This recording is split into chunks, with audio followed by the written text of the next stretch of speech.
So welcome back to the channel. My name's James and I believe that the best investment that you can make is in yourself. In this video there are two take-homes. The first is something that you need to accept and the second is what you need to do. For the last few months, politicians have been telling us how much they care about us. And as we've had an election here in the UK, they've been trying to convince us to vote for them by bribing us with free stuff, should we tick the right box, which gets them into power. After the election, they tend to break the promise. They don't do what they said they were going to do, which this government will be no different, of course.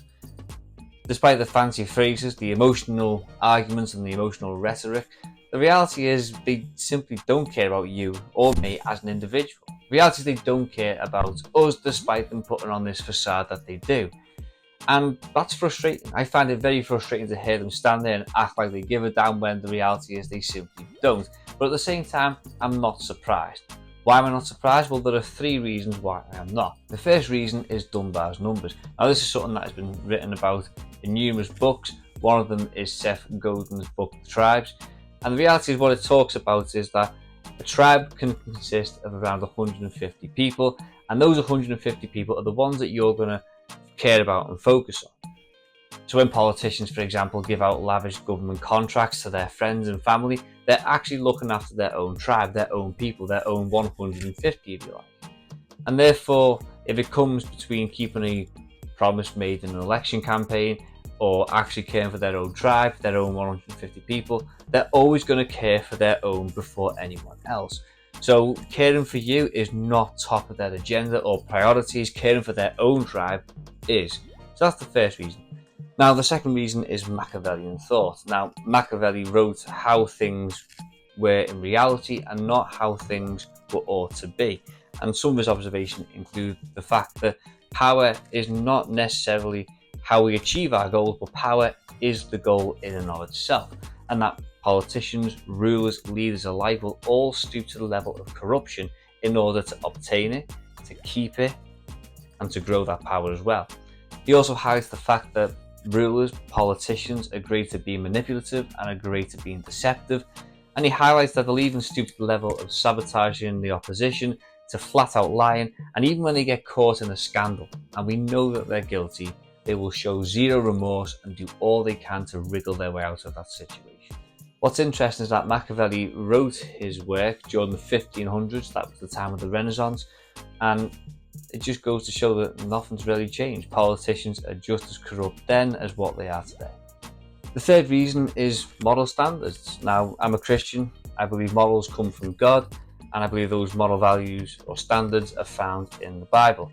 Now, if you reject God, you will naturally reject his moral standards. To be fair, people call themselves Christians and believers in God, but then they still reject God's moral standard. So it's not just people who reject God, in fact. But the point remains, how do you determine right from wrong? And by what standard are you making that determination? When you reject God and you reject the moral standards, then effectively the individual is the one who determines right from wrong. They decide what they feel like or what they think a moral standard is or isn't. What is right from wrong? They decide themselves. So it's no wonder that these politicians, when they get into office, they can break their promises with no moral remorse, because their moral standard, well, okay, whatever. I thought it was acceptable to do that, therefore it's acceptable to do that. And it's just whatever standard you pick or choose. To put it in simple terms, it's whatever is right in the eyes of the individual. So these are the three reasons why I'm not surprised that politicians behave the way they do, why they don't care about us. And I have simplified them, so therefore it's always recommended that you go into your own research and dig a little bit deeper and actually see how they all interconnect and link together as well. Now, the three reasons I've just given, they are more theoretical, so it would be fair to look at some practical reasons to demonstrate why the government doesn't care or the politicians don't care about you. Let's start with healthcare, for example. Government cares so much about your health that a couple of years ago, it closed down all the gyms, but fast food restaurants and takeouts were allowed to remain open. Then, of course, you have the government determined to crack the unhealthy food crisis. Their solution? Increase tax on unhealthy food. We'll add new taxes to unhealthy food. That'll sort the problem, right? Well, not really. It just means that unhealthy food costs more, but it's probably still cheaper than healthy food, so therefore people will just stick with eating unhealthy food. In fact, this just increases the revenue flowing into the government.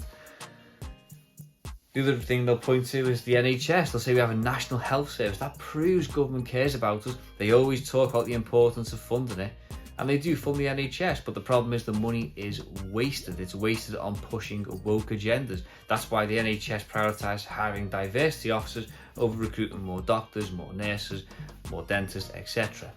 If you want to know what people really care about, just simply look where they put their time and money. And the NHS as an institution, not saying individual doctors and nurses, but as an institution, they care more about pushing a woke agenda than what they do about patient care. Of course, you've also got dentists. Don't even bother trying to get one of them. If you call an ambulance, you'll be waiting for hours. And if you go to A&E, well, good luck with that one. You might want to take a picnic because you're going to be there for about 4 hours minimum on a good day. And of course, operations, you'll be waiting for a good number of years to get one of them. So, government cares about your health. Personally, I don't see it. I don't think they give a damn about your health. It's irrelevant to them. They don't care. We can also look at crime. Police are more interested in arresting people for posting a mean tweet. They're more interested in tackling people who have a thought, and they call it a thought crime. How dare you think differently to the rest of the nation or have a different opinion to that of the state? Or how about the simple fact of praying outside a building where they murder innocent unborn children? You can get arrested for that as well. Police are more interested in these easy wins than what they are than tackling real crime, such as knife crime, for example, or, I don't know, dealing with a riot on the streets and protecting innocent civilians in the process. Instead, they get applauded when they run away, and then they get criticised when they stand their ground and do the right thing. Does the government really care about your safety? Just look at the state of the place. It's fallen apart and our streets are no longer safe. Clearly the answer is no, they don't care about your safety, and that's why they're looking to release thousands of inmates and prisoners earlier than normal. Well, what about education? Surely the government cares about education. That's why they fund education. Well, they fund it because the reality is it's nothing more than investment. See, they fund your education, then you can be a good little citizen, you can go and get a job, work hard and pay a load of taxes. So it's just really about return on investment, not so much they care about your education. It's more about cash flow of revenue, aka taxes.